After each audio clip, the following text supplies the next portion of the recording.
Right అండి. మరి hair styles కూడా చాలా మంది చేసుకుంటారు. అంటే హెయిర్ కట్స్ ఉంటారు, చాలా మంది లాంగ్ హెయిర్ మేము మెయింటైన్ చేయలేకపోతున్నాం అనేసి హెయిర్ కట్స్ కూడా చేయించుకుంటుంటారు.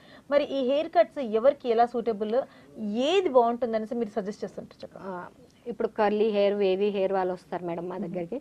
వచ్చి నా పిక్స్ చూపించి మాకు ఈ స్టైలింగ్ కావాలి, ఈ స్టైలింగ్ కావాలి, ఇట్లాంటి హెయిర్ కట్ కావాలని చెప్తుంటారు. సో హెయిర్ ఏ టైప్ ఉంది చూసి, అంటే కర్ల్స్ ఉందా, వేవ్ ఉందా, దాన్ని బట్టి వాళ్ళకి సూట్ అయ్యేది సజెస్ట్ చేస్తామండి. స్ట్రైట్ ఉన్న వాళ్ళకు కొంచెం వాల్యూమ్ ఉండాలి, పల్చగా ఉంది అనుకున్న వాళ్ళకు లేయర్స్ కానీ, ఫెదర్ విత్ లేయర్స్ మిక్స్డ్ చాలా టైప్స్ ఉంటాయి మ్యామ్. సో దాన్ని బట్టి వాళ్ళ హెయిర్ టెక్స్చర్ని బట్టి సజెస్ట్ చేస్తాం. ఓకే, అయితే హెయిర్ స్టైల్స్ గురించి చాలా మటుకు మనం తెలుసుకుంటున్నాం. మరి ఈ గ్రే హెయిర్ కూడా చిన్నపిల్లలు చూసుకున్నట్లయితే వాళ్ళకు కూడా వస్తుంది. ఒక హెయిర్ ఫాల్ ఒకటి అండ్ గ్రే హెయిర్ ఒకటి, ఈ రెండు మాత్రం ఇప్పుడున్న మేజర్ ప్రాబ్లమ్స్ మనకి. మరి ఈ మేజర్ ప్రాబ్లమ్స్ కి మనకి పర్మనెంట్ సొల్యూషన్స్ అయితే ఎక్కడ ఉండవు. ఎక్కడో ఏదో తగ్గిద్దామనేసి అనుకుంటుంటాము, ఏదో చిన్న చిన్న చిట్కాలు మనం ట్రై చేస్తుంటాం. మరి మీరు ఇచ్చే బెస్ట్ టిప్ ఏంటి?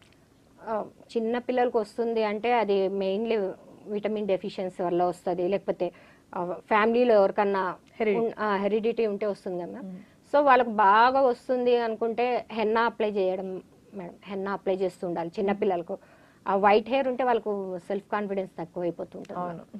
సో అట్లాంటప్పుడు ఏంటంటే మనం కొంచెం దానికి తగ్గట్టు విటమిన్స్ డాక్టర్ని కన్సల్ట్ అయ్యి దానికి తగ్గట్టు కొంచెం ట్రీట్మెంట్ తీసుకుంటూ హెన్నా అప్లై చేసుకుంటే కొంచెం బాగుంటుంది మ్యామ్. అంటే ఆ హెయిర్లో కలిసిపోతుంది.